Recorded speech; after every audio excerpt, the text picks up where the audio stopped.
about the meeting, we mentioned that she is from a group called Taiwanese students with Ukraine, but it's Taiwan stands with Ukraine. I don't know where I got the students from, but when I was looking for speakers, basically everyone I asked in East Asia, was saying to me that you should invite Aurora Chang. So we got Aurora here today. So the floor is yours, please. Oh, okay. Hi, just checking that everybody can hear me. Cool. Okay, yeah, great. Hi, my name is Aurora. I guess I'll just introduce myself first. So I'm with New Bloom, which is a leftist kind of collective based in Taiwan, and we focus a lot on youth activism and solidarity movements here. And I'm also heavily involved in Taiwan Stands with Ukraine, which is also kind of just a grassroots community initiative, like of Ukrainians, like diaspora Ukrainians in Taiwan, and also Taiwanese people, and a lot of foreigners as well, who came together last year at the beginning of the full-scale invasion to kind of just provide support to each other, and also to organize around supporting Ukraine. So a lot of what we do right now is mainly trying to keep Ukraine still in the news and doing a lot of fundraising events, pretty much. Yeah. I guess, and yes, thank you for having me. It's an honor to be here, I guess. I think. So I don't really have a very structured presentation for today, and I guess I'll just talk a little bit about, well, first of all, what Taiwan's response has been to the full-scale invasion and the war, and also bring in a bit about how Taiwan's own relationship with China has kind of factored into our response, and also a little bit on civilian support here for Ukraine, and also I guess how the leftist community here has responded. And I hope I don't take too long, and I hope I don't end up rambling too much. But yeah, so like I mentioned, Taiwan Stands with Ukraine has kind of been the thrust of like a lot of Ukrainian organizing and activism in Taiwan, and it's not, I wouldn't say it's a like particularly left-leaning group of people, because it's really just like a lot of Ukrainians in Taiwan who came together, and Taiwanese people who are interested in a cause who came together to just support Ukrainians. And in terms of what I guess coverage on the war has been like in local media, it's generally, I think on the whole, Taiwan has been overwhelmingly supportive of Ukraine, and it's since the very beginning. The common parallel that people really like to bring into media coverage and analysis is, oh, so Russia's invaded Ukraine. Does that mean that Taiwan will be next, that China will invade Taiwan? And from the beginning as well, I've always been wary of these very hasty conclusions being drawn, because I think that although there are very, surface level parallels in terms of, there being a bigger imperialist power that historically has always kind of been subjugating, or like been trying to subjugate a smaller nation, it's really, the history is different, and the geopolitics, the geography itself is also different. So I just like wanted to bring that out here first. I think our government has also been overwhelmingly supportive of Ukraine. Taiwan and Ukraine before 2022, so before last year, virtually, I believe we did not have relations, or like our current government did not have relations with Ukraine. And since the beginning of the full-scale invasion, and since like a lot of like on the ground activism has kind of caught the attention of international media and also media in Ukraine, I believe. there's been more awareness on both sides, both within Ukraine and in Taiwan, about like, well, the other side. And since then, like, in the past year, our like Taiwan Ukraine relations have kind of just been really taking shape. So Ukraine has a parliamentary group on Taiwan, and Taiwan has like also a parliamentary group, a parliamentary alliance on Ukraine, and there's been exchange on both sides, on a semi like government, I guess, like between officials at least. And Taiwan has sent a lot of aid to Ukraine, and Taiwan Stands with Ukraine itself has also, we've fundraised a lot in the past year, and there have also been other local initiatives. So I think in total, Taiwan Stands with Ukraine has raised, I think, at least like 1.5 million in donations to Ukraine. And we do try to work more with like on the ground agencies because of our Ukrainian activists here who have connections there.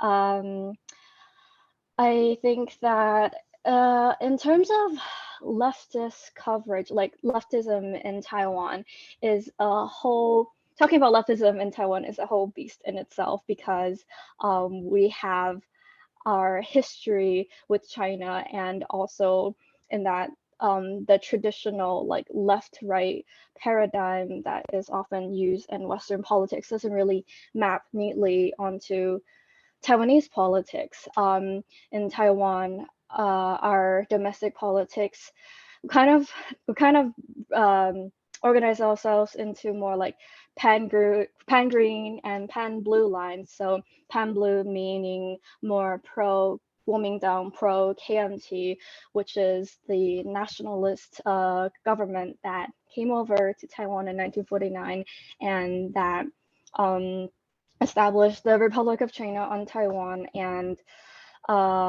also led Taiwan through like a few decades of martial law and, you know, very, very harsh authoritarian rule.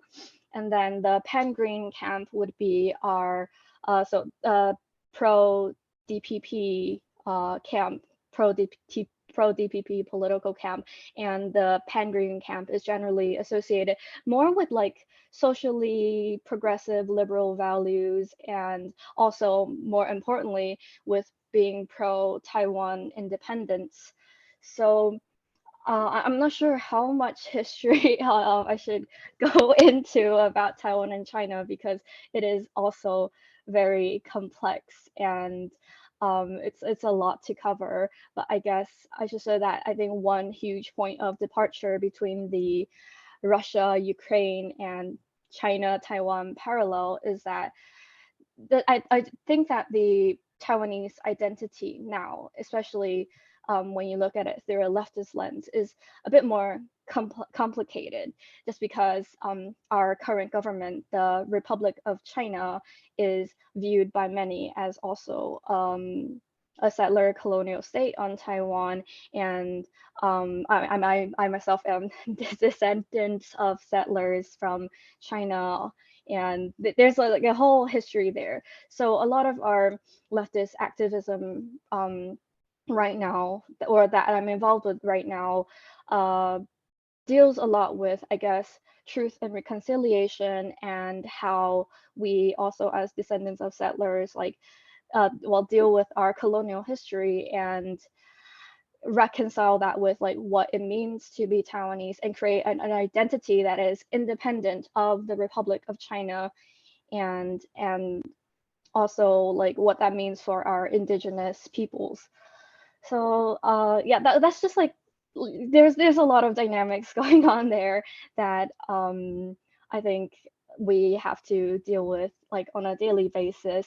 And what I really wanted to talk about that's probably more relevant for the discussion today is the issue of campism, I guess, and even in Taiwan leftist communities. So New Bloom, I think, and you know, we have very close relations, for example, with Lausanne, and I think our general stances are pretty similar in that we are extremely critical of the Chinese Communist Party, of the PRC in its current state, and also extremely critical of any other forms of imperialism, including Western imperialism. But that is not the case with a subset of Taiwanese leftists, because just as you have leftists in the West who are extremely pro PRC, pro Russia, we have leftists in Taiwan who are very pro-China, pro-Russia, anti-US imperialism. And I think that's where the campism comes in, right? So I think roughly a month ago, actually, there was like this pretty big news in Taiwan about a group of like pretty high profile, big name leftist academics who did a press conference. They came together as like an anti-war like working group to relay the demands to the public, and what a lot of their talking points mapped very similarly onto Western leftist talking points about, well, first of all, about Ukraine and Russia, and second of all, like about Taiwan and China. And the main thrust of their argument was that the war in Ukraine, Russia's invasion of Ukraine, was at least partially due to American encouragement, uh, and the same with Taiwan's situation with China, is that they believe that it is also because of U.S. aggression and Taiwan's close relations with the U.S. that is leading to Chinese retaliation. And so, in order to prevent war, the U.S. should back off. It's a very it sounds very familiar, but this press conference led to huge backlash in most of most of Taiwan. Like politicians were criticizing it. Taiwanese, like the human rights NGO groups, were criticizing it. My crowd, like the New Bloom group, we were all like talking about this internally, because it's just chock full of hypocrisy, right? Implying that the Russian invasion of Ukraine is pretty much like Ukraine's fault for being for like moving away from Russia, for being treading too close to NATO. And I think in dealing with these attitudes, and I do think that this is, I mean, I think it's quite fringe in our leftist communities, just because, well, the leftist community is just not like really big either, especially what you would consider, I guess, like people who would self-identify as leftists. It's not a huge community in Taiwanese civil society, I'd say. But I think I will end on some points that I think are a good starting point for us Taiwanese leftists in, well, first of all, in analyzing and talking about Ukraine, and also in talking about our own future and our relationship with China, which is that Taiwan cannot be quote unquote reunified with China. We do not accept any prospect of invasion, of colonization by China, and that this is one thing, but we must by all means avoid open war. We must avoid war as well. Right now, a lot of the posturing and aggression comes from China. It's very common, like our president had a meeting with McCarthy in the States just like a week, 2 weeks ago, and then China launched 3-day military drills around us, and a lot of coverage on China's military drills on Taiwan, especially, has been very, fear mongering. A lot of, oh, like, is the invasion going to happen soon? And I personally have to say that I don't think it's happening anytime soon. I think that my parents, they grew up with the threat of invasion. China has been doing this since the many Taiwan Straits crises, and fear mongering about the situation is not really going to help Taiwan. And finally, I think that I guess just from on a personal level, I can understand there's it being a leftist and being pro Taiwanese independence. It's a pretty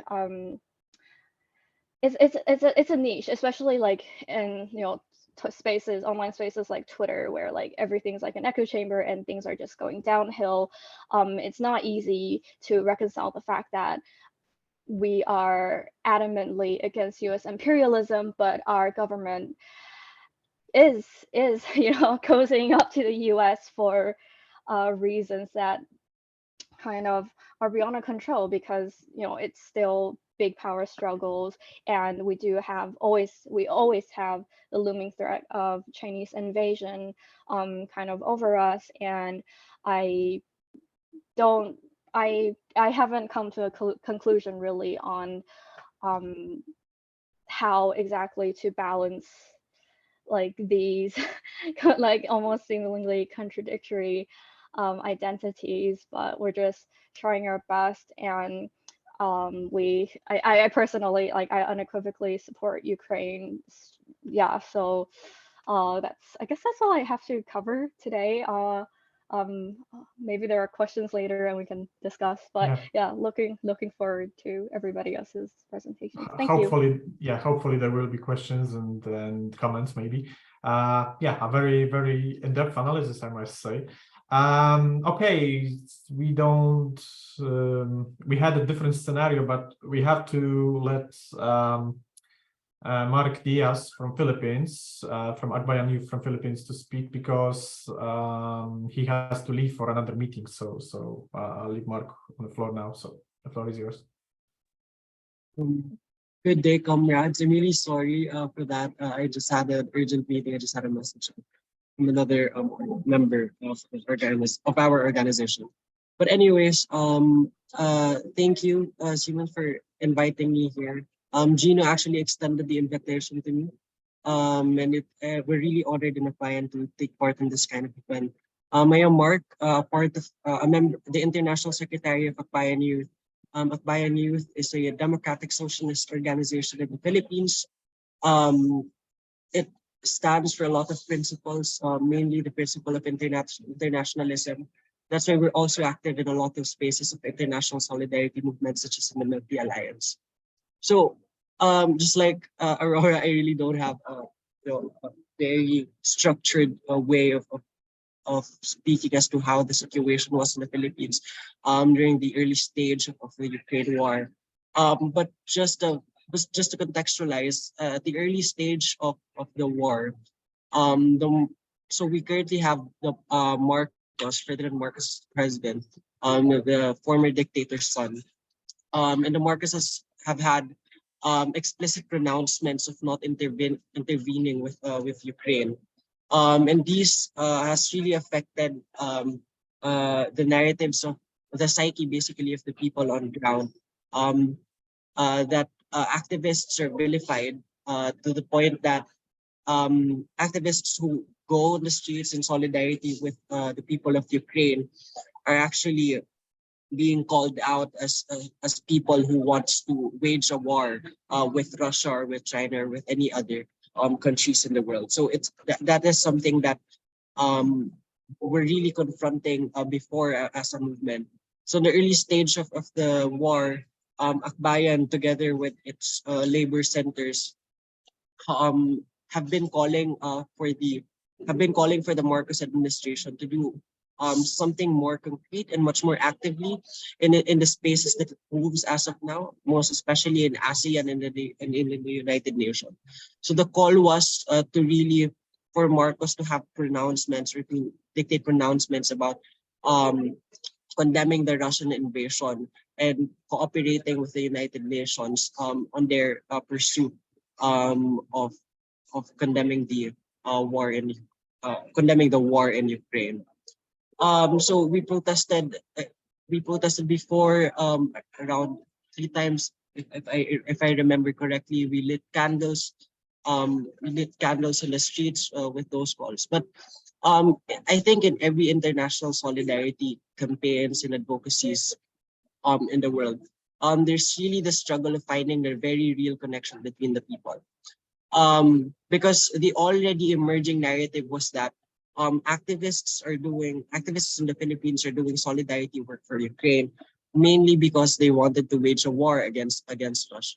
So that's already the concept behind most ordinary people. But there's a challenge as to how we would be able to change that. And we are able to change that in such a way that we have put the migrants issue workers.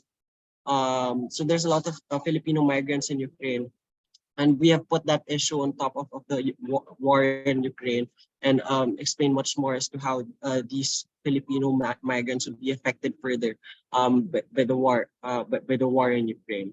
So at the very least, that have resisted the already emerging narrative of waging war with other countries. So a brief of a background about the national situation, at least with regards to the relationship of the Philippines with other countries. So during Duterte imposed an independent foreign policy. So on his term, that's what he called it, an independent foreign policy, even though he is very much attached to China and to Russia. So during Duterte, the relationship of the Philippines between Russia have at least relatively developed. But it really hasn't like flourished as much as the relationship of the Philippines and the China flourished. And now that we have Marcos, the Marcos government is also trying to frame its foreign policy as an independent foreign policy. But the thing now is that the Marcos administration is much more leaning to the U.S. government, and a lot of camps in the Philippine political arena is also still divided with regards to this. That's why our call last time is that we believe that there's a solution for lasting peace in the region. One that recognizes the Ukrainian sovereignty, their struggle over their sovereignty, while addressing Russian security concerns over NATO's expansion in the last decades. Because those are two struggles that we have to deal with this Ukraine war. And yeah, about the situation of the left, I think much as Taiwan, the Philippine left is also very fragmented in such a way that for example, in the Philippines, there are two democratic socialist organizations that are not necessarily connected with each other. There are social democrats, there are national democrats, there are communists, there are libertarian socialists, and these are very fragmented. But at the same time, these left groups, although they don't necessarily converge on national issues, on campaigning for policies and protesting for certain issues, these fragments of the left converge much more into the international solidarity movement, such as how we are doing in the Milk-Tea Alliance, for example. The Milk-Tea Alliance has been a great avenue for the left in the Philippines, and I think also for the left in a lot of countries, to converge in their own advocacies. So yeah, I could say that the Philippine left is much more closer with each other in terms of international solidarity campaigns. And I really also like the idea of the whole concept of this meeting, because it's basically looking at how every nation or how every countries do their own solidarity work. And I think that now is very important, most especially that we have a lot of problems, war crimes in Myanmar, in Ukraine, in Afghanistan, that we really have to reimagine how we do our solidarity work. For the past few years, how exactly do we do our solidarity work? And right now that we've already passed through the pandemic, and there's been a lot of technologies that could enable more solidarity action, that would enable and empower more people to participate in solidarity work, in solidarity action. How do we try to reimagine the solidarity that we want with other countries? How do we reimagine the whole solidarity movement, such as this one, the European Network of Solidarity with Ukraine? So yeah, that's basically.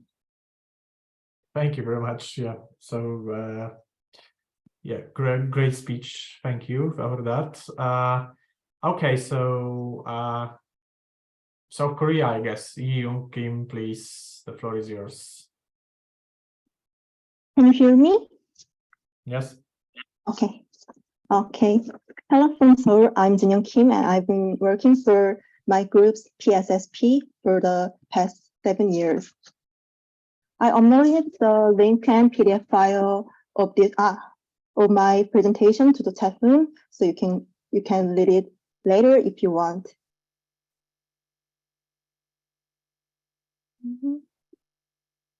Okay, let's begin.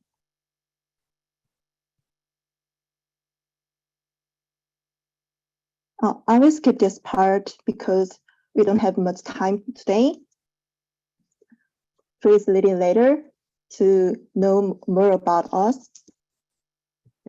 South Korean public opinion on the war in Ukraine.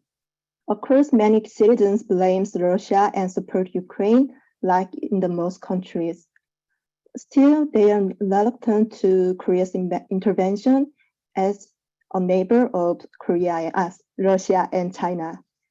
It's like we're not just to solve our own problems like North Korea. And it is difficult to find help from Korean politics, at least so far.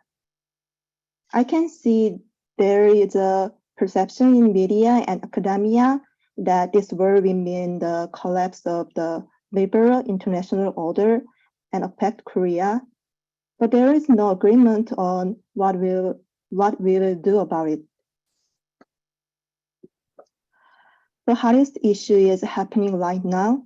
Yesterday, in an interview with Reuters, President Yoon said for the first time, South Korea could provide non-humanitarian aid to Ukraine if it comes under a large-scale civilian attack.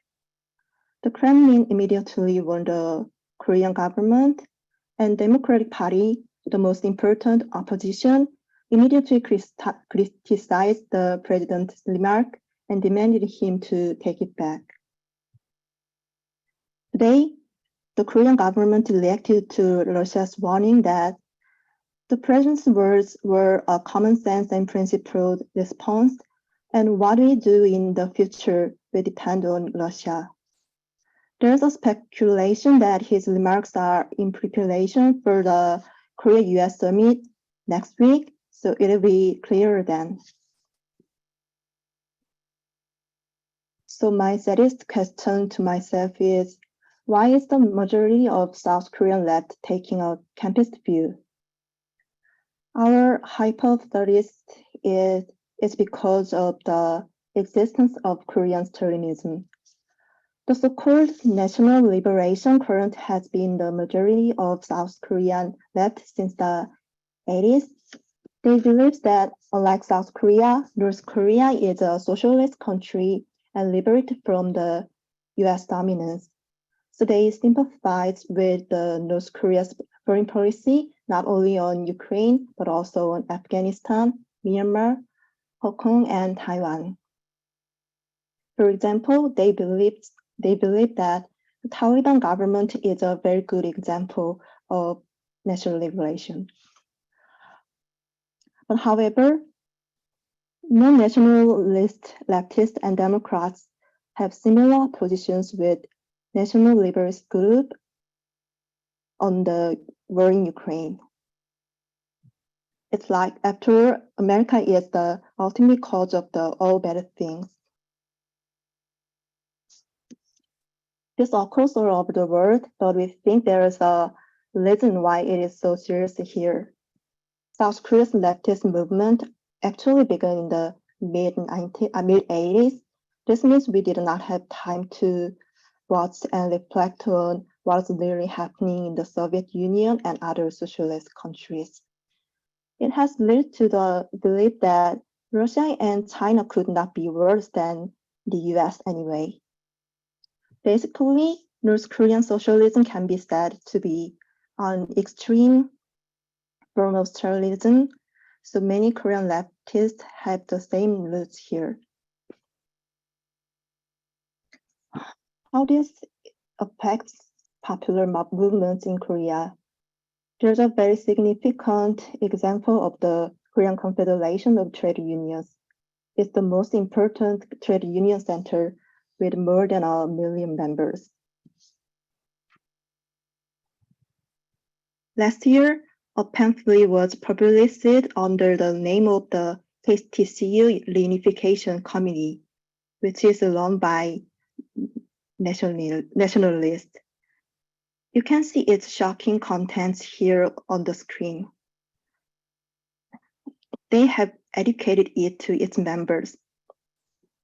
Of course, most KTCU members don't think in this way. This is even against the KTCU's official position that we support Ukrainian workers. However, this attitude of the KTCU leaders led to the KTCU, a mass organization, doing almost nothing about the war. For example, they raised money for its earthquake victims in Turkey, but not for the war victims in Ukraine. And we realized that almost no leftist organization even wanted to join in the coalition calling for the peace in Ukraine, and found out that so-called pacifist groups, de facto demand is Ukraine's surrender. Under these circumstances, organized support for Ukraine in South Korean society could not be formed. So we tried to approach new partners of solidarity, like diaspora communities in Korea. I feel really sorry that we have not been able to connect with the Ukrainian community in Korea. They were so disappointed by Korean activists because of the above reasons. That's something I can understand. But there are other reasons. At least some of the community leaders think any leftist would have been connected to Russia, so they don't want them. That's what they told us. There were few Ukrainian citizens with us, but we failed to build connections with the community itself. In fact, I feel they are somewhat isolated in Korean society now, the Ukrainian community in Korea. Unfortunately, Belarusian and Russian communities were more open. They have been able to engage in several we have been able to engage in several joint actions with them, especially with Russian activists in Korea. And with the start of the Iranian Revolution and China's white paper protest, Iranian and Chinese in Korea began to form a community and express their support for Ukraine.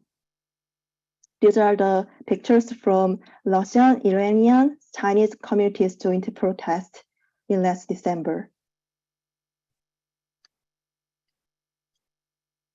So we've been in solidarity with the Ukrainian left and various diaspora communities in Korea. You can see more details of our work in the links I put here, like here. Just click them. We introduced the Ukrainian leftist view to the Korean society by translating their articles and holding a lecture of them. And we raised a fund for Socially Nook.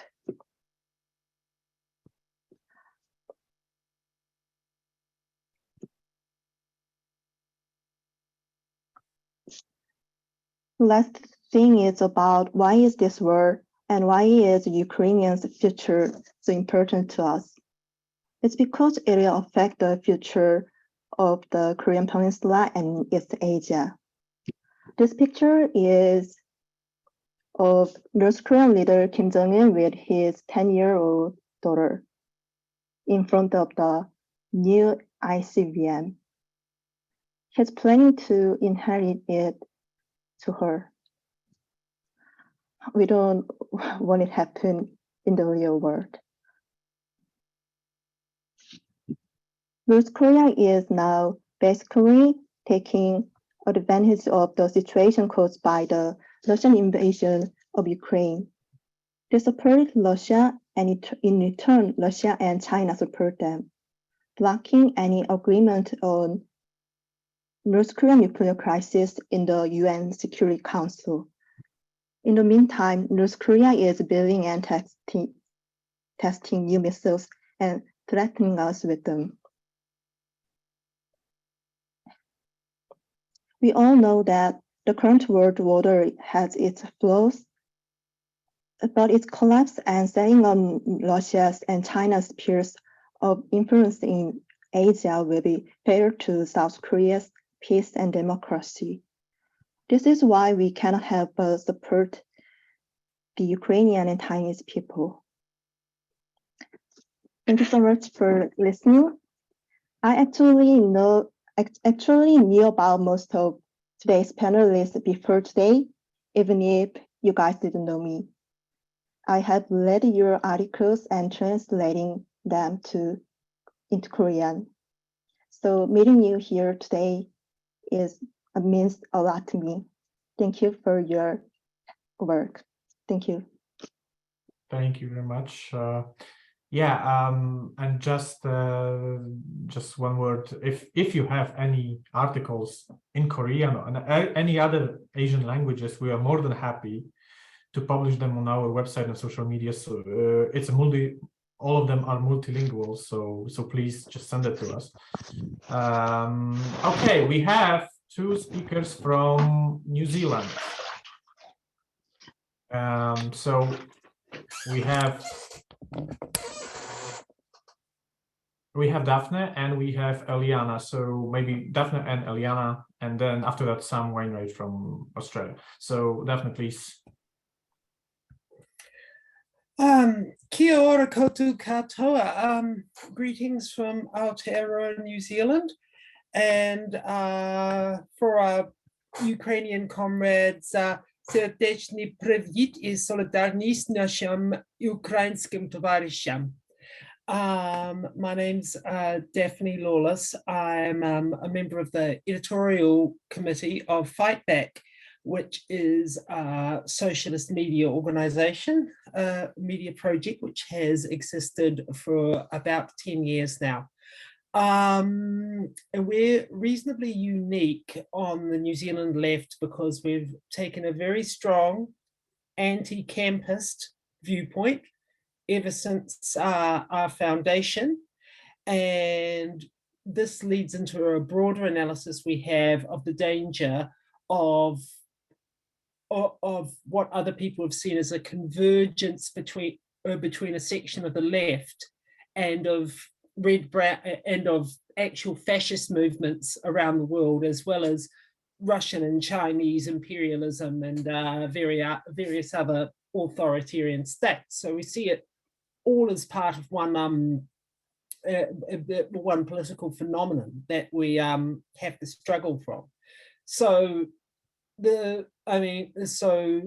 our attitude, our full-throated support for Ukraine's struggle, it naturally comes out of that analysis, as has our full-throated struggle for in support of the Syrian freedom movement, also against nasty dictatorship backed up by Russian imperialism. Now, I think my comrade Eliana from Auckland Peace Action will probably talk after me, and she will probably talk more about, the practical aspects of the solidarity work we've been doing in this country. I'm more interested in drawing out some of these political lessons, the lessons based on what we've seen. In common with what the comrades from Korea, Taiwan, and the Philippines have said, the New Zealand left is traditionally campist. Now, this doesn't apply to the mainstream of New Zealand society. You know, in like what you might call, you know, there's generally a strong consensus across, you know, mainstream society in favor of the Ukrainian struggle. And our current centre-left government has been providing a lot of humanitarian aid to Ukraine, imposing sanctions and imposing sanctions and condemning Russian imperialism. Now, the thing about the New Zealand activist left, however, is it's very campus because it comes out like the older generations in this movement came out of the Vietnam War struggle. For those who don't know, New Zealand was involved in the Vietnam War in a minor way. A few hundred soldiers were sent over there to fight alongside the Americans. So these people cut their teeth campaigning specifically against American imperialism and New Zealand's role as a junior partner in the American imperialist alliance. So this has unfortunately led a lot of them to not be able to see anything outside the prism of how American imperialism is the problem. So there's, so there's always been this this kind of sneaking admiration for anyone who gets in the way of the wicked plans of the Americans, and that includes the authoritarian regimes in both Moscow and Beijing. So what you'll see is a lot of several veteran activists on the New Zealand left, you know, even if they're not prepared to come out and say anything so stupid as to actually support what Russia is doing in Ukraine, they will certainly oppose us doing anything to help Ukraine. They will talk about, if we help Ukraine, we're going back under the NATO umbrella, giving up our independent foreign policy, being part of American imperialism again. Or another line of attack which has come out, unfortunately, is the argument that you know, that support for Ukraine is racist, because why aren't we supporting Palestine, which is you know, also under military occupation? Of course, the correct answer to the second question is why not both? But that's but unfortunately, like a lot of not the Palestinian diaspora themselves, but a lot of like the New Zealanders involved in Palestinian solidarity do have this kind of sneaking admiration for Russia as anti-American or anti-Zionist tough guys. So yeah, so what I'm trying to get at is the people on the left in this country who are trying to oppose solidarity with Ukraine are not generally prepared to come out and said, yes, we love Putin, we want the Z tanks running through Kiev or anything like that. But it's this kind of shamefaced whataboutism, and you know, and this inability to see that American imperialism is not the only country in this world, not the only problem in the world. So, yeah, so I suppose I'll wrap up by repeating that the struggle against campism is, I think, you know, and I think this applies to other countries as well. It's of course, it involves, you know, practical solidarity action, but it has to be part of a broader political struggle. And it has to be a political struggle against this, you know, against this like siren call of what they call multipolarity, which the weird idea that several competing imperialisms are somehow best for the better for the global working class than a single global hegemon. I don't think anybody who lived through World War I would think that that was a particularly good idea. But this campist idea, this figment of multipolarity, is part of a broader and very dangerous fusion between parts of the activist left, authoritarian state regimes such as Russia or the Beijing regime in China, and actual right populist fascist or fascist movements. You can see it because the people in this country who are the broadest, who are the happiest to say no support for Ukraine, are also the people who campaign against trans people. They're also the people who campaign against COVID-19 protections. And even when they come out of a left background or can wrap this up in somehow anti-imperialist language, it is still a source of political rottenness. And so, the effective struggle for Ukraine solidarity, as far as we're concerned, has to be part of a broader internationalist approach towards a liberatory form of socialism. And thank you for listening. And as I say, my comrade Eliana should be able to tell you more about the practical aspects of Ukraine solidarity in my country. Thank you. Thank you very much. So yeah, Eliana, please.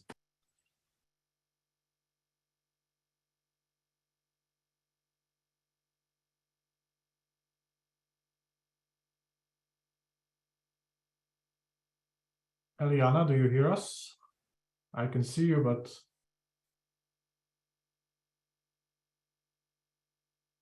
I'm not sure if you can hear us.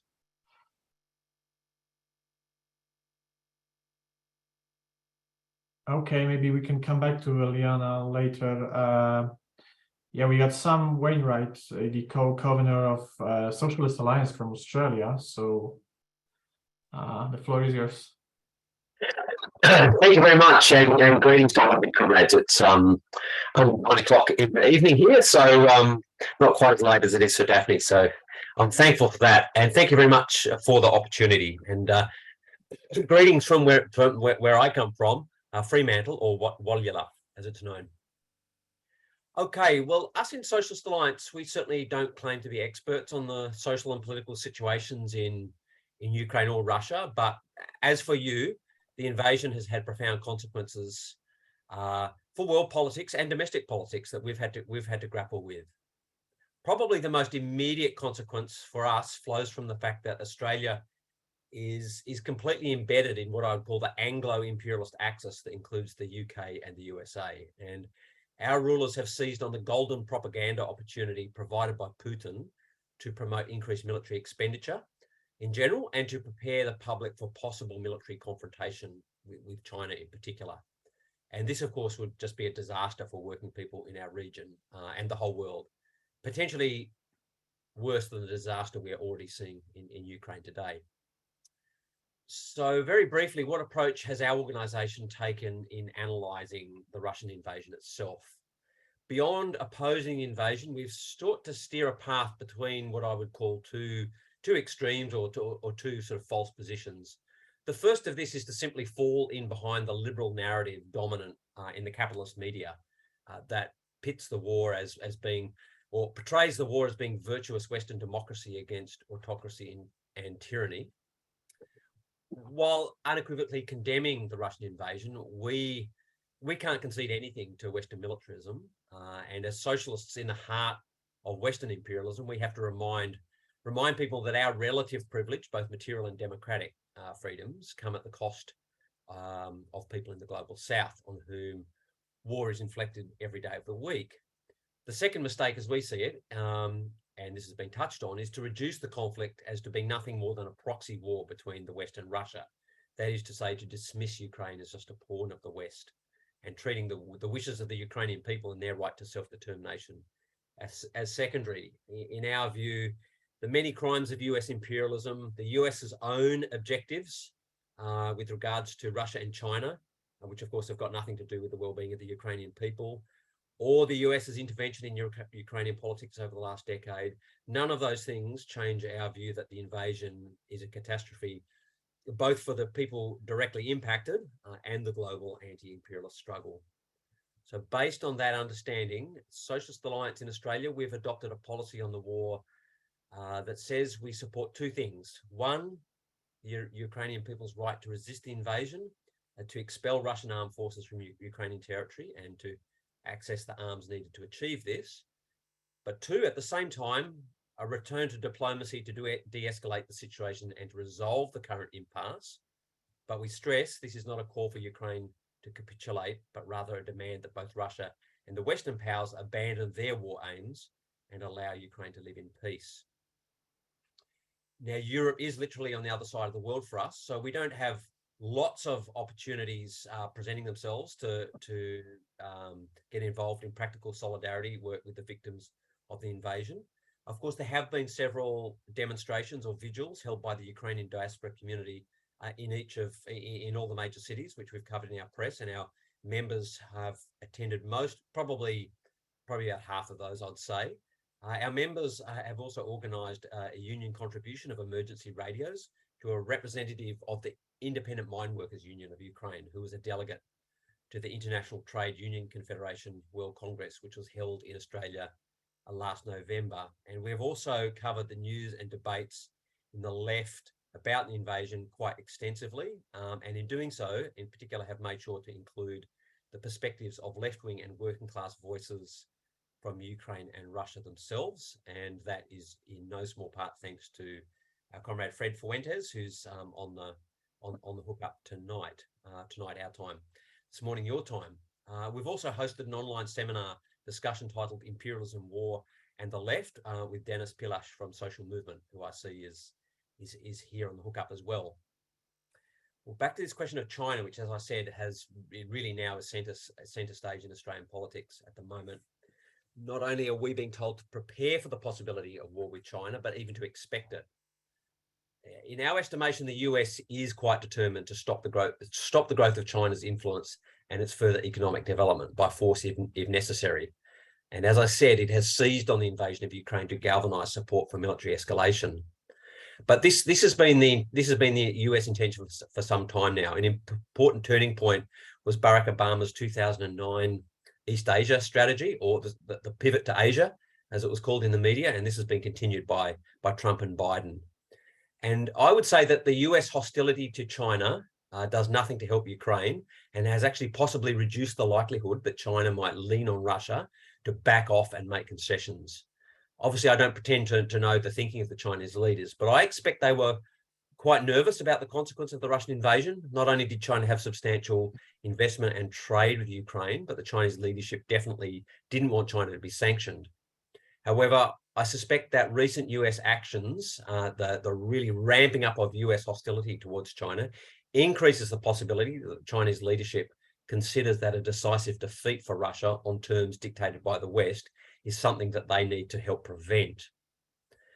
The big news in Australia at the moment has been the so-called AUKUS agreement, the Australia United Kingdom United States agreement, for Australia to basically buy US and British built nuclear submarines, and a massive expenditure, which I'll come to in a moment. And this needs to be seen in the wider context of the quadrilateral security dialogue, which is Australia, UK, India, and Japan. The forward posture agreement, which is already seeing US B-52s and US nuclear submarines based in Australia, and the proposal to extend NATO to the Indo-Pacific. And taken together, this really means Australia will be further militarised and turned into a US garrison. It means more deployments of US aircraft, vessels and joint war games, 4 new military bases, 2 new bases for the militarisation of space. They're also proposing increased cooperation in hypersonic weapons and cyber warfare, underwater systems, artificial intelligence, long-range strike capabilities, and the list goes on. It's worth noting that although China's military expenditure has been increasing, the US annual military spending remains triple that of China's and has been for many years. So, and furthermore, China's eastern flank is ringed by US bases, which the US intends to supplement with a network of precision strike missiles. And everything that China does in response to this is then presented in our media as proof of its aggressive intent and the need for us to step up this military escalation even more. So in that context, we do think that the military posture of the US is fundamentally aggressive, and that China's response does have a defensive dimension designed to preserve its access to the world via the South China Sea. However, in doing this, it is also unilaterally imposing its own will on smaller neighbours such as Vietnam and the Philippines. And it's also possible that it may overreact and take measures that lead to full-scale war. In fact, you'd almost think that's what the United States is trying to provoke. That said, we are absolutely opposed to any attempt by China to achieve reunification with Taiwan by force. This whole issue is now absolutely a defining issue of Australian politics. And while it's early days, in our organisation, we feel the need to go on the offensive and popularise the need to fight climate change, not war. Not just as a slogan, but as a real decisive choice for humanity. We do start on the back foot in some respect. There's been a steady sort of propaganda campaign criticising China in our media for the last few years now. I mean, there's a whole range of legitimate criticisms you could make of the Chinese government, just like you could make of the Australian government. But that's not what I'm talking about. It's been a really systematic racist China fear campaign, basically. Just to give you a sense of how significant that is. In only 2018, 52% of Australians, according to opinion polls, 52% of Australians believed China would act responsibly in the world. In 2 years, that had dropped to 23%. And by 2021, so last year, it was down to only 16%. And it's not because China's done anything like Russia has done to Ukraine. It has very much been because of this propaganda campaign in our media. That said, there's been some positive things that we can draw on to help our campaign against this militarization and against the submarines in particular. These submarines, the cost of these submarines went from $180 billion to $270 billion to $368 billion or within a week. So 368 billion Australian dollars is a lot of money. And the staggering cost of this military expenditure will likely remain a millstone around the neck of the government for a long time. The other thing that's playing to our advantage is that some opposition has emerged within the elite itself in our country.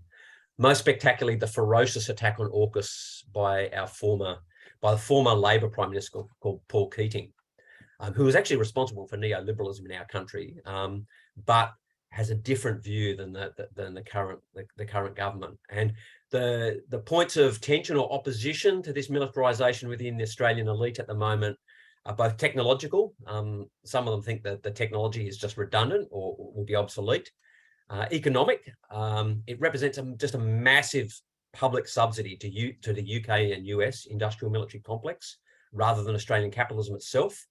There is a section of the Australian elite that also worry that Trump or someone like Trump could win at the next election. And does Australia really want to be connected to the US in this way? And finally, there is a section of the Australian elite, Australian capitalism, that believes Australia should carve out a more independent place for itself in Asia, rather than being so closely tied to the US and the US's policy towards China in particular, and sort of fear that Australia could end up becoming like the sort of Israel of Asia. It's just totally separated and apart from its neighbours. So this criticism actually makes it easier for us to attack AUKUS and the whole militarization in general, because it's harder now for us just to be shouted down as deluded peaceniks or dupes of the Chinese government or anything like that. So just to wrap up, I would say one of the most pressing things for us to work on with our neighbours in the Asian region is to articulate an alternative vision. So we have to reject the idea that we need to choose between China and the United States, and also the attempts in our media to portray the Chinese people as just one sort of homogenous bloc. And instead, the imperative for us is to develop an alternative vision for the peaceful development of the Asia Pacific, led by and for working people. Thanks a lot. Thank you very much. We're not sure if Eliana is hearing us, so we'll wait a little bit. But we can actually, I think we can just start a discussion if you have any comments or questions to all of our speakers, panelists, just please raise your hand or put your question or comment in the chat. I would really encourage our Ukrainian friends to also intervene in this discussion. So anyone who's interested, just raise your hand, please.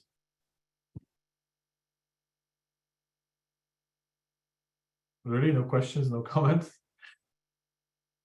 I have actually one question, but because Inyung was talking about KCTU and the mood in the trade union, the main trade union central in Korea, South Korea, if I understand correctly.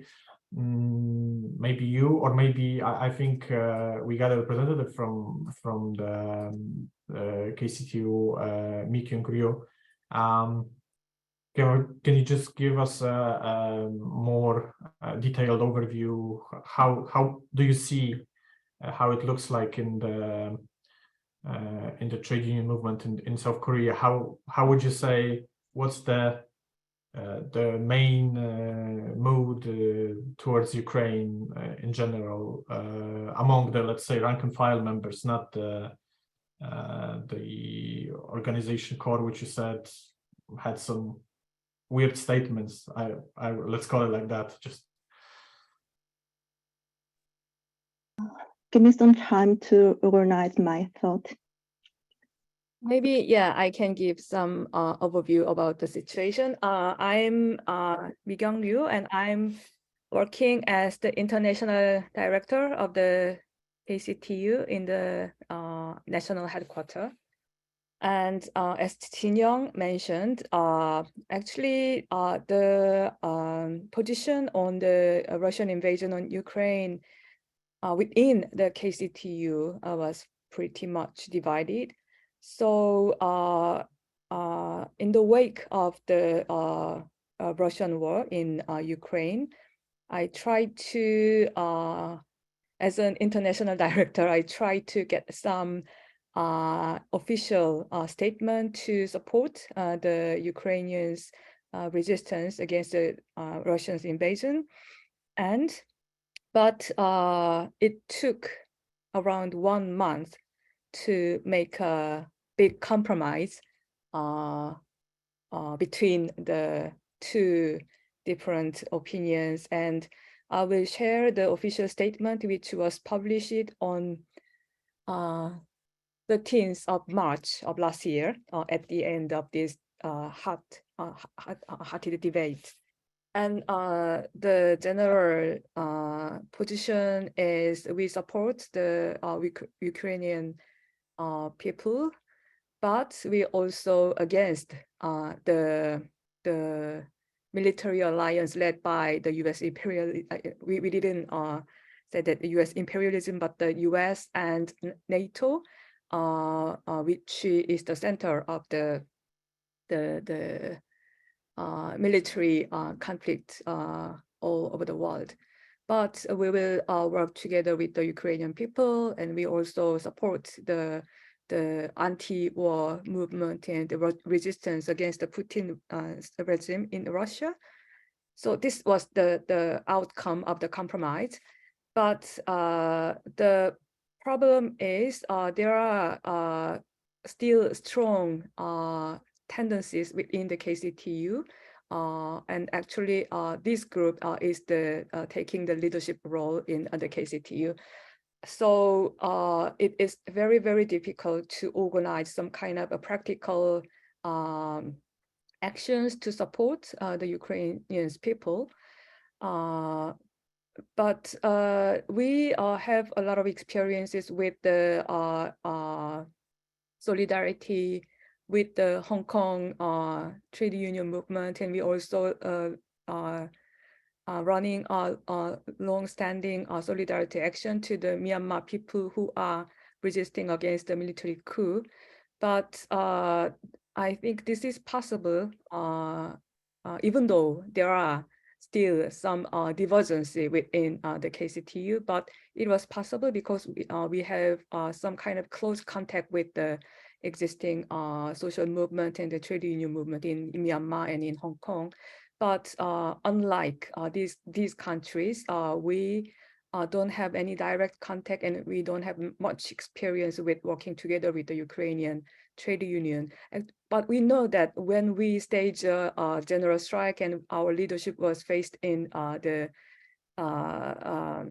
persecution by the government, we know that the Ukrainian trade union movement sent us strong support. But our rank and file members didn't have any good chance to exchange with the Ukrainian trade union movement. And this is, I think, a big barrier for us to organize some kind of active action, overcoming this diversion point of view. Thank you. Thank you very much. Okay, anyone else? Dennis, please. Okay.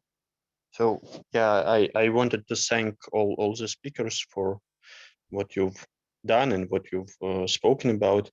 From what I heard from Daphne, it's quite ironic, but in a dark sense, that lots of this campist mindset of people, it traces back to the Vietnam War situation, because like for us in Ukraine, at least for me personally, I think that one of the main inspirations was actually the anti-war movement, anti-Vietnam War movement, and the general mobilizations of the New Left in the 1960s, and then the anti-war protests against the war in Iraq.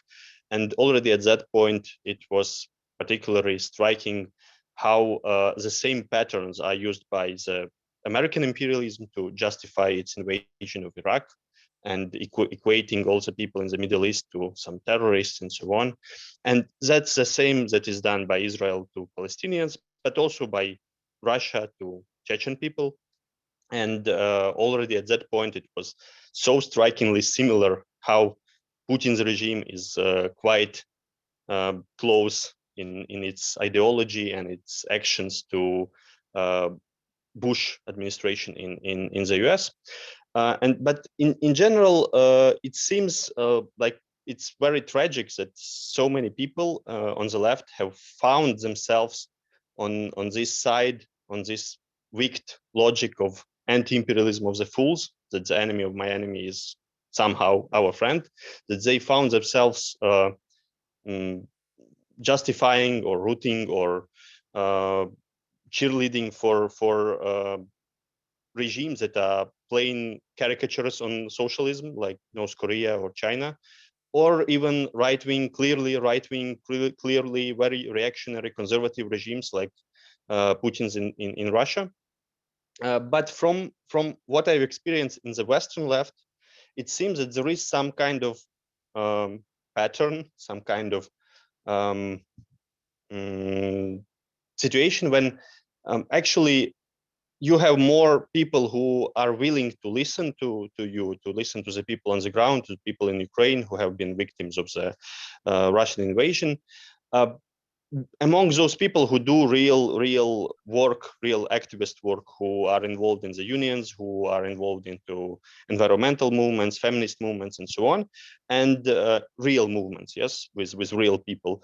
And you have much less understanding on the side of those people who are present just virtually on the internet, shit posting on Twitter.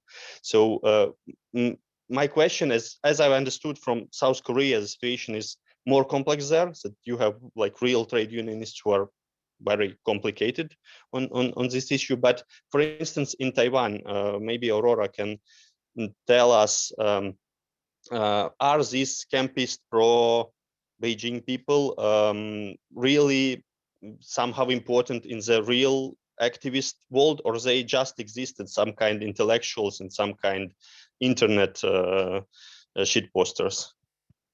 Thanks. Thank you. Aurora, you want to answer that? Oh yeah, I'll jump on. And also just quickly before I forget, I think in response to something Sam said just now, I would caution very strongly against using the word reunification to refer to any attempt by China to invade Taiwan, because it is not reunification when Taiwan has never been part of China. So just like throwing that out there. And in response to Dennis's question, yeah, that's a good observation. I think in Taiwan, generally, like I said, our politics and our civil society movements, they don't map neatly onto like what you would consider like leftist or like conservative organizing or whatever, but generally our labor groups, our feminist, queer, LGBT activism, all of these communities, they overlap very largely, and they are all generally very strongly pro-Taiwan independence, anti-campism, and anti-Chinese imperialism and colonialism. And the campus academics that I mentioned earlier, the ones who released the anti-war statement last month, it was very stark actually to see that these people who were, blaming the U.S. for Russia's invasion of Ukraine and also for China's threats to invade Taiwan were academics. They were all academics. None of them were organizers who had any background in working with, civil society orgs, with NGOs, with labor groups. And in fact, like within our NGO, like this bubble of people, the immediate reaction is obviously to condemn like the statement. And there are more, I think, what you would consider traditionally leftist groups in Taiwan, like Marxists, for example, but they show up, I guess, at rallies and parades, and we have had Marxists show up at Ukraine solidarity events and like A4 protest solidarity events before. And generally, the message they bring is supportive of Ukraine and Chinese protesters, but they don't really have as much of a presence within like actual like labor organizing or even in like local politics. So yeah, that's what I say. And so I think like the specific kind of like the Twitter shit posting community you're talking about, it's less prevalent just because Taiwan isn't as big on Twitter. Like there are lots of Taiwanese people on Twitter, but I just don't think it's used the same way as like in like English language communities. Yeah, hope that answers your question. Yeah, we'll soon ask Dennis if it help out. Daphne, please. Thanks. I just wanted to respond to Dennis briefly and to thank him for his kind comments. Unfortunately, in my country, it isn't just the internet shit posters. As I said, that like mainstream opinion, what you might call left liberal opinion, is firmly on the side of Ukraine. But there's a problem with the activist subculture, by which I mean people who've been like steeped in these small groups, these small Marxist groups or Marxist-Leninist groups for a long time. And they've just like and it's impossible for them to break the habits of a lifetime, the habits that came out of the Vietnam struggle and out of the Iraq struggle for that matter, and out of the struggle in my country for 1980 in the 1980s. We had to have a struggle to stop the Americans sending nuclear powered ships into my country. And so like I think the big problem with this kind of activist left politics is that it comes into these small subcultures. And these aren't necessarily online subcultures, Twitter shit posting. These are, before there was Twitter, people used to shitpost in tiny Marxist magazines. That's what they were there for. And so those habits of thought exist in older activist communities who are not online, and they're just like so there's this habit of mind that they can't trust the Americans about anything, and there's also the habit of mind that we can't trust the mainstream media about everything. So there's that argument that, oh, you see on TV, if Russian atrocities in Ukraine, they immediately think, oh, which CIA factory was that backed up in? You don't need the internet to come into that idea. You just need to be in the social circle, which instantly assumes anything in the mainstream media or anything coming out of the United States must be imperialist propaganda. And the reason why we're having this red-brown convergence is because that's exactly the way the new fascist movements think as well. So, I mean, recently, my organization, Fight Back, we had to withdraw from a broad left organization in our country just because not even that they were campus, but they just didn't even want to argue about it. It's just like people would get up and actually express, this was before the invasion of Ukraine, they would get up and support the Assad regime. And we would say, wait, you can't do that and be in favor of human liberation. And the broad majority is saying, no, don't argue about that. It's too far away. Let's not talk about it. So, so while broad mainstream opinion on the liberal left is pro-Ukraine, in the activist communities, and this is like mainly in the trade unions, but also very much in the peace movement, and unfortunately it's absolutely rife in the Palestinian solidarity movement, unfortunately. Yes, these people are real and they have real effects. And this is unfortunately one of the reasons Fight Back has become rather organized, because to get involved in in the kind of the left subculture, out of which we grew ourselves, you have to get past these kind of self-segregating intellectual ghetto mentalities, which is unfortunately increasingly falling into the same patterns as the populist far right. And it's not pleasant, but unfortunately it's the truth, sadly. Thank you. Sam, please. Yeah, look, since no one else put their hand up, I thought I'd just address this question as well. In Australia, like Daphne described in New Zealand, I would say the vast majority of the population is sympathetic to the plight of the Ukrainian people, and the vast majority of the liberal left opinion is as well. For most people, it doesn't matter about who did what in the past, and the CIA did this, and Victoria Newland and all the rest of it. If ordinary working people are having their apartments bombed, that's got to be a bad thing. That's just the sort of visceral reaction of most people, and it's quite a sensible one.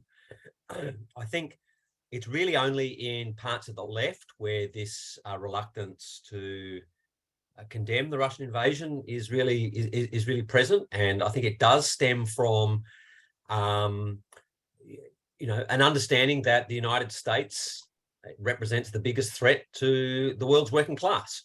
And so there is an element of there's an element of that being a habit, an element of it being the enemy of my enemy is my friend, and an element of, I guess, there'd be very few people, I would say, on the left in Australia that would explicitly, how would you call it? Explicitly support Putin, but there's an element of tending to see a Russian victory as a lesser evil to a Russian defeat. Put it that way. I think that's an element of that's sort of how it expresses itself, I think. But I had a question back to the Ukrainian comrades as well. Around this question of how to transmit the message of solidarity and support for the Ukrainian people in their struggle to people in the global south in particular, especially given the way, it's understandable, but the way President Zelensky often talks about the Ukrainian struggle being about the West and Western values and rules-based order and Europe and all this sort of stuff, which makes sense if you're trying to appeal to Western leaders to support Ukraine, but strikes a pretty strange note for anyone outside the, outside the global north, and some really sort of poor notes like likening the Ukrainian struggle to that of Israel rather than that of the Palestinians. So I'm just wondering if what your experience you've had of breaking this idea, and Putin is obviously very deliberately trying to cash in on that and present Russia as the friend of the global South and the majority and all this kind of thing. How the Ukrainian left has responded to that. That would be really interesting if you'd like to. Okay, Dennis, you can answer that, please. Okay, thanks for your question, because it's quite important one. It's actually, yes, about this official framing of our struggle and how it's perceived by many as if it's about some, fortress Europe and the West and so on. But actually, it's about a struggle between a historical imperial colonizer power and a historically oppressed and subjugated people. So, and this applies to many other places in Eastern Europe and Central Asia as well. So really, it's about completely changing this perspective. I have to say that even some on the official side in Ukraine, in the Ministry of Foreign Affairs, with their now they have this more heavy focus on the global South, and sometimes they try, albeit very clumsily, to appeal that, we are also a part of the anti-colonial, anti-imperialist struggle. But it's really so clumsy because it comes from the people who are accustomed to speaking about European Western values and civilization and clash of civilizations and so on. But for us as Ukrainian left and the progressive forces, it's one of our main aims at this point to build these bridges between Ukraine and other people of the global periphery. As Ukraine isn't a part of the core of the world system or some kind of, imperial European center, it's actually a periphery, one of the European peripheries. So we at the Commons Journal now started this project about this dialogue of the peripheries, dialogue of the people in Ukraine and in Latin America, Africa, Asia. We've already had an article by an academic from Vietnam who used to work in international organizations, who addresses specifically the problems with this Ukrainian official Ukrainian framing of the war and the problems inside the Ukrainian diplomacy, but also draws these important parallels and important lessons, for instance, from the Vietnam War. Then we will have also a number of articles and interviews with speakers from the global South. And again, for instance, we are looking forward to publish an interview with Kavita Krishnan. And again, in our interaction, it's again very interesting how Russia it succeeds in privatizing this positive sentiment towards Soviet Union. That even in the case she recalls that she's from the small city with a huge metal works plant that was built with the help of Soviet engineers.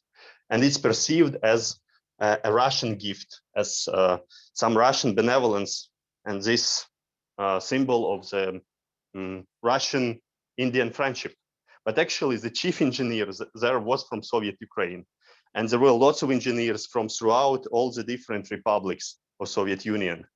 But it's perceived, it's attributed exclusively to the dominant nation.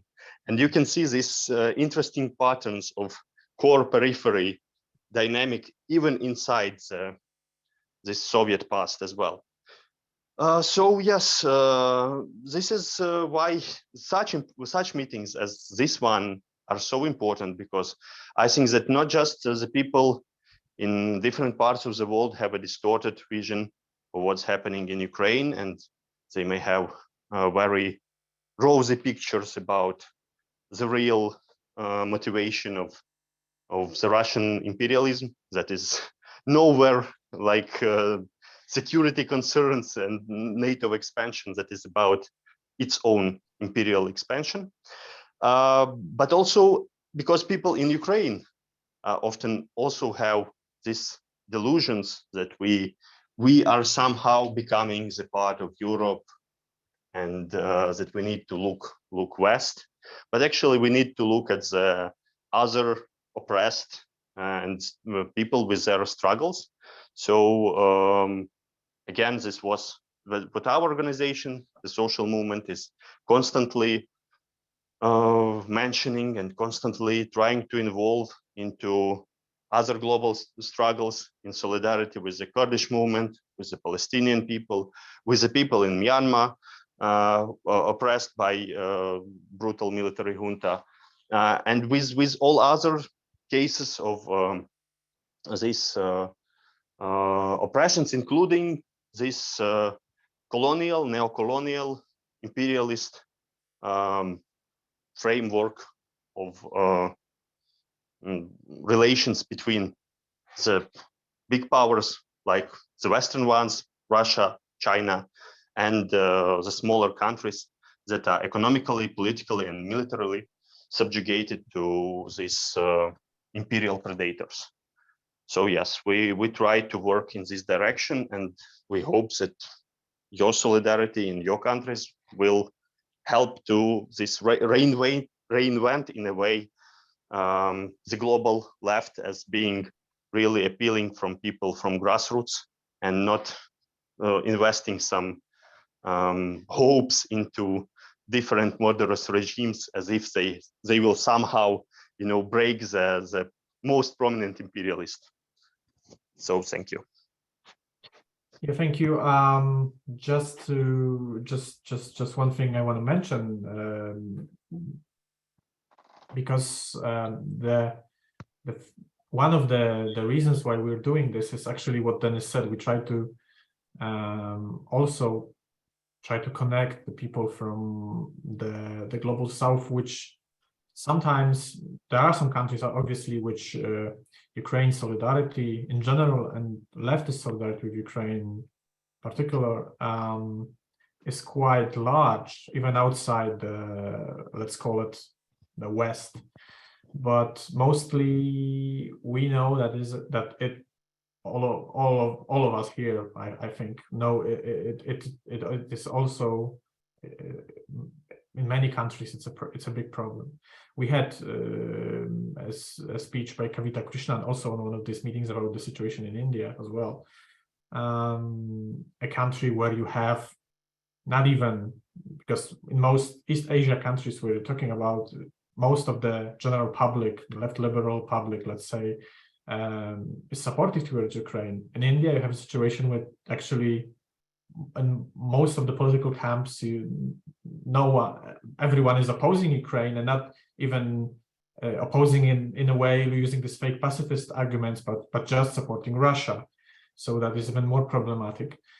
And that is why we also are doing these meetings. And I just want to mention that the next one in May will be focused on Africa. I think that one of the continents, the regions in the world where it is the biggest difficulty to find people, or let's say another way, the region or the continent where this Russian propaganda is doing, let's call it, their own work, and people many times believe that. So I think it's also going to be an interesting meeting. And the one we're going to have in 2 months is about the Middle East and North Africa. So also a problematic region in the sense of solidarity with Ukraine, especially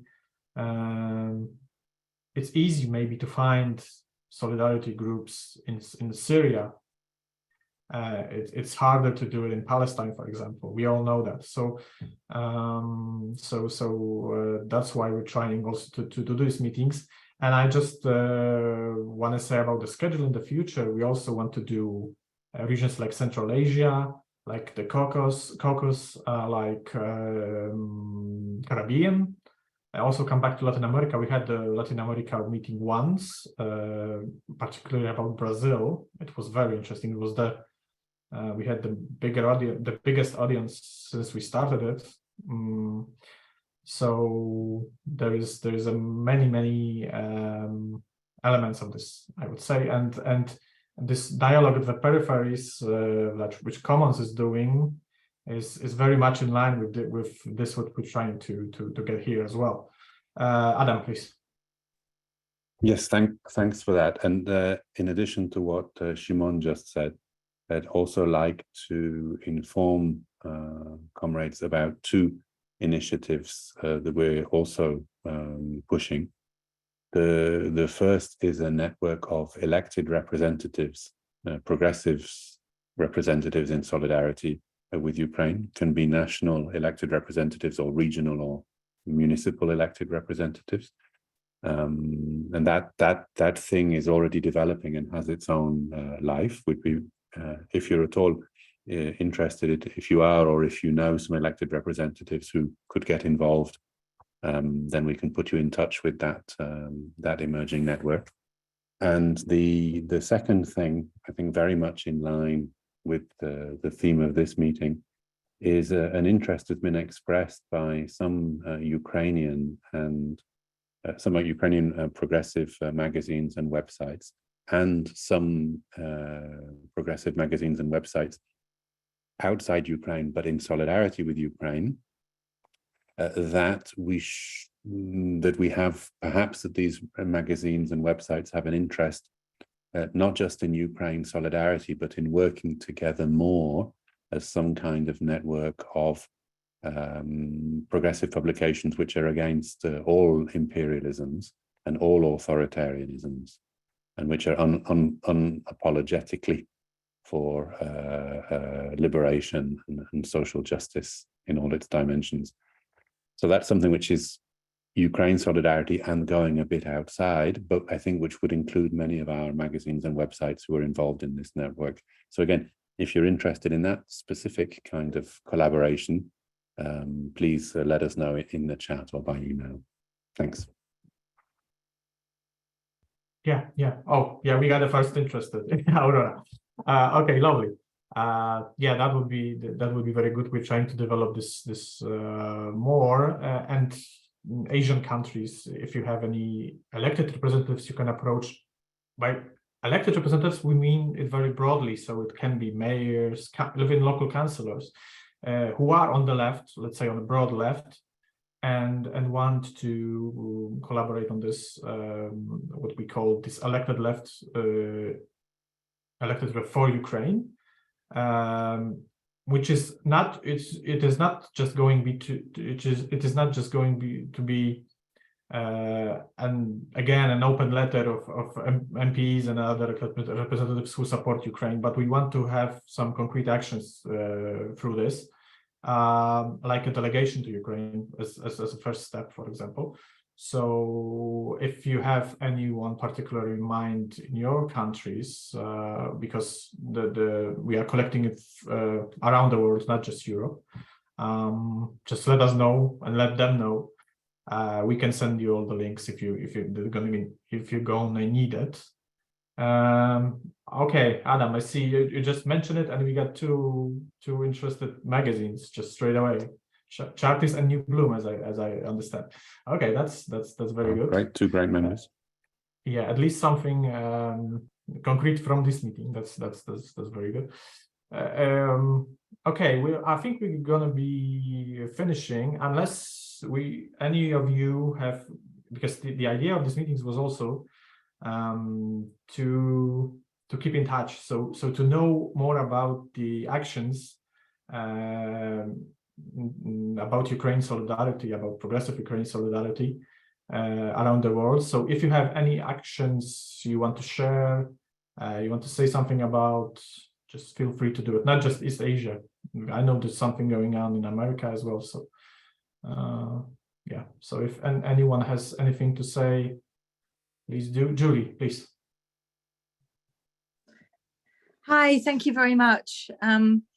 Yeah, I thought maybe I'd just say a little bit about some of the things that we've been doing in the Ukraine Solidarity campaign here in the UK, because there have been quite a lot of trade union congresses and annual meetings where some of the campist members have been proposing really appalling resolutions, and we've had to fight that quite strongly by identifying people who are union members and representatives who are mandated to speak at the meetings, to vote at the meetings, and also to propose amendments. So about 2 weeks ago at the National Education of Teachers Union, we managed to defeat a very difficult, unpleasant amendment text to a solidarity resolution. And this was definitely coming from the Socialist Workers' Party, you know, extremely worrying within the teachers union, actually, that this should be happening. But we did defeat it. We leafleted outside the conference. We had people inside the conference. We were, you know, Chris Ford and company are being really strong on that. And just a few days ago, the Scottish TUC, which is the whole trade union congress, were also had had the campist members trying to push forward a very worrying resolution, which would have not only had a really concerning text, but would have also affiliated the Scottish TUC to these groups that are in opposition to the way that we're thinking about things. So I just want to say that we're winning, but it is exhausting, and it you know, I feel that our struggles and our time and our energy should very much be spent on, you know, providing really concrete aid like Nick Antonieff has been doing, you know, the delegations of trade unions to come and be in solidarity in Ukraine, and those kind of solidarity actions, rather than this kind of rear action thing that we're always having to do to defeat these difficult texts. But it's been really useful to be here, actually, particularly, I think I put in the chat that I'm about to go and speak at a meeting about the Balkans, which is a region that I used to work in when I was a member of the European Parliament. So we also have people, you know, even like close, who don't get it, who don't understand about Putin's interference and influence in the Balkans, which is very dangerous at the minute. So yeah, so thank you for continuing to organize these meetings, and we've signed up for Fight Back already and subscribed. It's been really really excellent. Thank you very much. Linda, please. Hi, I'm Linda from Minneapolis in the United States. I have a cold or something wrong with my throat, so I apologize. But I've listened to a lot of these international things, and I'm really struck by how similar, you know, there are certain similarities between what's happening here and what's happening in other places. And one thing is that the Red Browns are really on the march. They're having pathetic demonstrations here, but they keep having them, and they're having forums that we have to scramble to try and counter protest.